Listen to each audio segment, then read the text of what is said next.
The morning mist clung to the rolling hills of southern England on that cold October day, a shroud of white hiding the ground that would soon drink the blood of kings. It was the 14th day of October, 1066, a date that would forever carve a deep scar into the timeline of the British Isles and alter the course of Western history. To the simple farmers watching from the safety of the distant woods, the sight before them must have seemed like a clash of titans, a terrifying spectacle where the fate of a nation hung by a thread. On one side stood the proud, exhausted English shield wall, men defending their homes and their ancient way of life with battle axes and heavy shields. On the other, a modern, disciplined army of Norman knights, mounted on powerful horses and clad in shimmering chainmail, led by a ruthless duke who claimed the English crown was stolen from him. This was not merely a skirmish over border lines or a petty feudal disagreement. This was the Battle of Hastings, the explosive climax of a crisis that had been brewing for years, the moment the Norman Conquest began to reshape the world. To understand why thousands of men were willing to die on this muddy ridge, we must travel back through the fog of time to a simpler, yet treacherously complex era. The story begins not with swords, but with a promise and a dying king. In the January of that same year, the King of England, Edward the Confessor, took his final breath. He was a pious man, perhaps too pious for the rough-and-tumble world of medieval politics, and his greatest failure was his lack of an heir. His death left a power vacuum that sucked in the most ambitious men of the age, creating a vortex of betrayal and ambition. On his deathbed, according to some accounts, Edward bequeathed the throne to but he had forged himself into a ruler of iron will and terrifying ambition. He claimed that years prior, during a time when Harold had been shipwrecked on the Norman coast, the Englishmen had sworn a holy oath on sacred relics to support William's claim to the English throne. Whether Harold was tricked into this oath, or whether he took it lightly to save his own skin, is lost to the whispers of history. But for William, that broken oath was a declaration of war. It was a sin against God, and in the medieval mind, a sin required a bloody, powerful nobleman in England, Harold Godwinson. Harold was a man of the people, a seasoned warrior, and a politician who knew the treacherous currents of the English court better than anyone. Within hours of the old king's death, Harold was anointed and crowned, the golden crown of Wessex placed upon his head in Westminster Abbey. But as the choir sang and the incense rose, the shadows lengthened, for across the channel in Normandy, a duke watched with eyes of cold fire. William of Normandy was not a man to accept defeat or denial.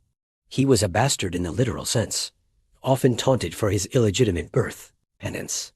As the news of Harold's coronation reached William's castle, the duke did not weep or rant. He simply began to prepare. He understood that to take England, he could not just rely on his right to rule. He had to forge an army that could smash the shield wall of the Saxons. The preparation for the invasion was a logistical marvel that would impress modern military planners. William didn't just call up his knights, he built a fleet. Over the spring and summer of 1066, the forests of Normandy rang with the sound of axes biting into oak trees. Shipwrights constructed hundreds of transport vessels, flat-bottomed boats designed to carry horses, men, and the castles of wood they would need to fortify their landing. William gathered mercenaries from all over France, knights drawn by the promise of English land and plunder. It was a grand gamble, a roll of the dice that risked his entire duchy. If he failed, he would return to Normandy, broken and bankrupt, a laughingstock of Europe. But as he looked out at the assembled armada in the harbor of St. Valery, he saw his destiny. He sought the Pope's blessing, a banner that turned his invasion into a holy crusade, telling his men that they were not fighting for gold alone, but for the righteousness of God's will. However, the winds of fate are fickle, and for weeks the Norman fleet sat trapped in the harbor, pinned down by contrary northern winds. While William waited, his patience wearing thin, the political landscape in England shifted violently. Harold's own brother, Tostig, a bitter and jealous man, had allied himself with the Viking king Harold Hardrada of Norway. Together, they launched a massive invasion in the north of England. This was the nightmare scenario Harold had feared. The new king had to march his army north with blistering speed, covering almost 200 miles in just 4 days. In a brutal and bloody clash at Stamford Bridge, Harold Godwinson achieved a stunning victory, crushing the Viking army and killing both his brother and the King of Norway. It seemed Harold had secured his kingdom. He had defeated the greatest Viking warrior of the age. But as he stood amidst the carnage in the north, catching his breath and counting his losses, a messenger arrived with news that turned his blood to ice. William had crossed the Channel. The winds had finally changed for the Normans, allowing them to sail across the gray, churning waters of the English Channel. They landed unopposed on the beaches of Pevensey, establishing a foothold on the island. William wasted no time. He began to ravage the surrounding countryside, burning villages and seizing supplies, provoking Harold into a fight before the English king could fully regroup his northern army. It was a psychological tactic, a challenge that no warrior king could ignore. Harold, exhausted and with his army diminished, turned his weary men around and marched south again, covering the length of the country in a matter of weeks to meet the invader. The air must have been thick with tension as the English army approached the town of Hastings. They were fighting on their home soil, fighting for their families and their freedom, but the fatigue in their bones was a heavy burden. On the eve of the battle, the two camps presented a stark contrast in atmosphere and ritual. The Normans, confident and well-fed, confessed their sins to priests and sharpened their swords, knowing that death was a possibility, but believing that victory was inevitable. They chanted and prayed, their voices carrying across the darkening fields.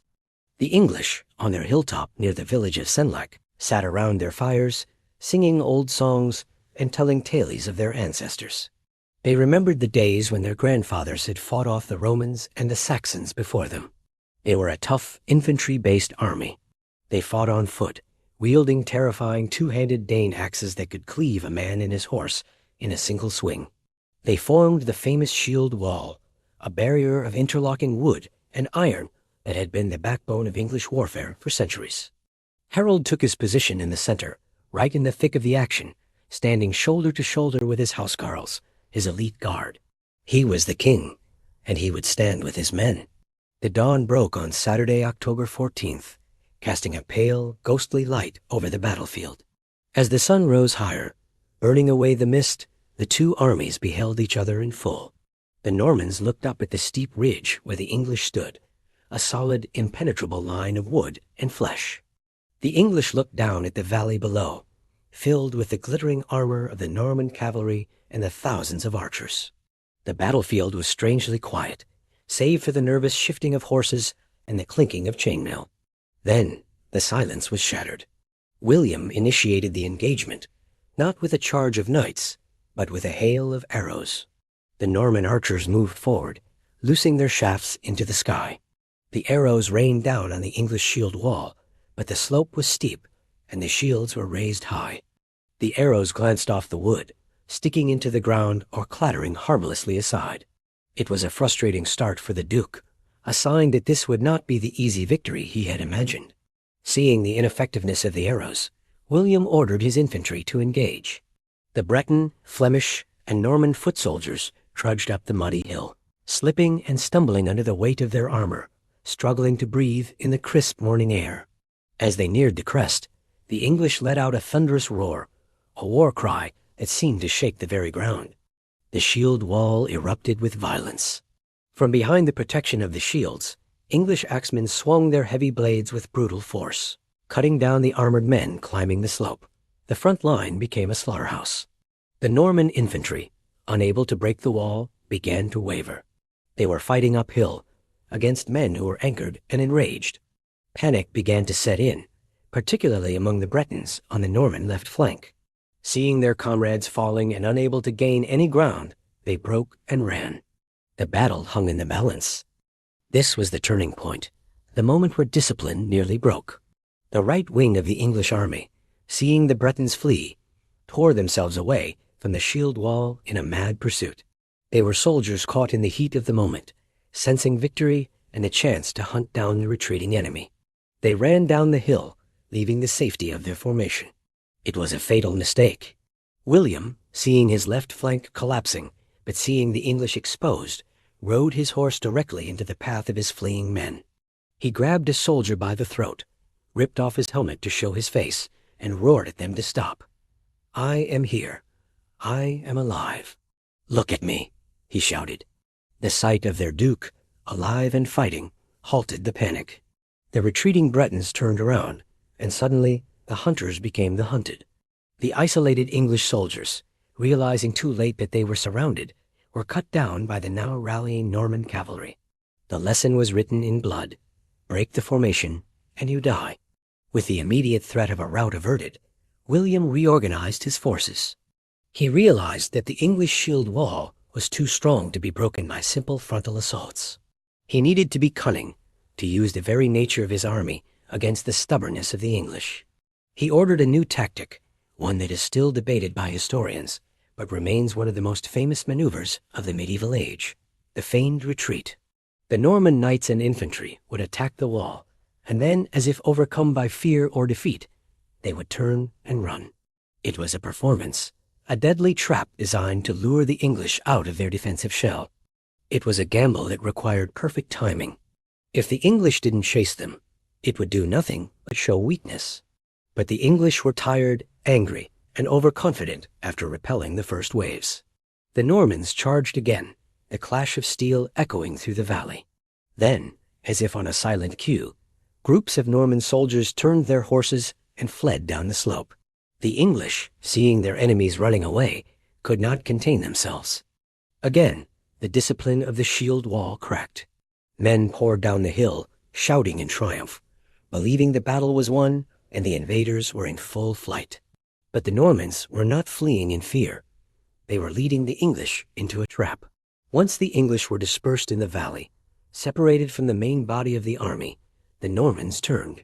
The knights lowered their lances and spurred their horses into a gallop. What had been a retreat transformed instantly into a killing machine. The English foot soldiers, caught in the open without the protection of their shields, were trampled by hooves and pierced by lances. The ground below Senlac Hill became a scene of utter chaos and carnage. For hours, this brutal dance played out. Attack, feint, lure, and slaughter. The English line was being whittled away, piece by piece. The slope, which had been their greatest advantage, became a grave as the dead and dying piled up, making it difficult for the living to keep their footing. Yet Harold and his housecarls held firm in the center. The king fought like a common soldier, his face grim with sweat and blood. His brothers, Gyrth and Leofwine, had already fallen, cut down around him, but Harold refused to yield. The legend says that he was struck by an arrow in the eye, a poetic and gruesome symbol of the price of his oath-breaking. Whether it was an arrow or a sword strike that finally felled him, the end was violent and final. As the sun began to dip toward the horizon, casting long bloody shadows across the field, the King of England fell. The heart of the army was cut out. With the king dead, the resistance crumbled. The shield wall, battered, bleeding, and leaderless, finally broke. The remaining English soldiers did not flee in an organized manner. They scattered in terror, running into the deepening gloom of the approaching night. The Normans, exhausted but victorious, pursued them relentlessly. Some Englishmen sought refuge in the nearby forest, known as the Nalfoss, or the Evil Ditch, but in the darkness, many fell to their deaths or were cut down by the relentless cavalry. The hill that had been a fortress for the entire day was finally silent, save for the groans of the wounded and the scavenging birds that began to circle overhead. The battle was over. The Norman conquest had begun in earnest. In the aftermath, the battlefield was a grim testament to the violence of the age. The bodies of the English aristocracy, the flower of the country's leadership, lay scattered where they had fallen. Harold's body was so mutilated that it could only be identified by his mistress, Edith Swanneck, who recognized him by marks on his body known only to her. William, ever the pragmatist, refused to give the fallen king a proper burial, claiming that Harold had perjured himself and broken his sacred oath. Instead, Harold's remains were reportedly buried on the beach or under a cairn of stones, a final insult to a man who had died trying to defend his realm. It was a brutal message to the rest of England. The old order was gone, and a new, ruthless master had taken the throne. But the conquest was not complete with a single victory. The battle had won the crown, but William had to win the country. He marched on London, receiving submissions from the terrified English nobles, and was crowned King William I on Christmas Day, 1066, in the same abbey where Harold had taken the crown less than a year before. Yet rebellions flared up in the north and the west, and William responded with a scorched earth policy so severe that whole regions were left uninhabitable for generations. He built castles, domineering stone symbols of Norman power in every major town, ensuring that the English could never again rise up without being crushed. The very landscape of England began to change, dotted with these foreign fortresses. The cultural shift was perhaps even more profound than the military one. The old English aristocracy was almost entirely replaced by Norman lords. The English language was pushed aside, replaced in the courts and in the records by French and Latin. For 3 centuries, English was the language of the peasants, while the rulers spoke a foreign tongue. The Doomsday Book, William's Great Survey of England, was created to tax every inch of the new kingdom, a bureaucratic tool that showcased the Norman desire for control and order. It was a total revolution, a wiping clean of the slate. The Anglo-Saxon era, with its unique art, literature, and laws, was effectively over, submerged beneath a wave of Norman influence. Looking back at the Battle of Hastings, we see more than just a fight for a crown. We see the collision of 2 worlds. The Normans brought with them the architecture of the stone keep, the concept of feudalism in its strictest sense, and a connection to the wider European continent that would define England's future.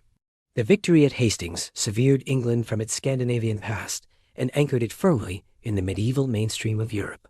It was the moment when England ceased to be a peripheral island kingdom and became a major player on the world stage, albeit under the yoke of a foreign conqueror. The DNA of the nation changed, literally and figuratively, as Norman blood mixed with Saxon, and the English language evolved, absorbing thousands of French words to become the rich hybrid tongue we speak today. Yet as we walk the quiet fields of Senlac Hill today, now peaceful and green, it is hard to imagine the noise, the smell, and the terror of that day. The Battle of Hastings stands as a stark reminder of the fragility of power and the brutal consequences of broken promises and unchecked ambition. It shows us how history can turn on a single event, on the flight of an arrow, or the courage of a few men holding a line. The Norman Conquest Explained is not just a story of dates and tactics. It is a story of human resilience and tragedy. It is about the end of one world and the painful birth of another. It teaches us that the consequences of our actions can echo through centuries, shaping the lives of people long after we are gone, and that the borders and nations we take for granted are often forged in the fires of unimaginable conflict. The victory of William the Conqueror changed the English language, the laws of the land, and the very identity of a people, proving that while the sword can conquer a kingdom, only time can truly heal its wounds. Thanks for watching, and if you enjoyed this journey into the past, please like, subscribe, and hit that bell icon so you don't miss our next video.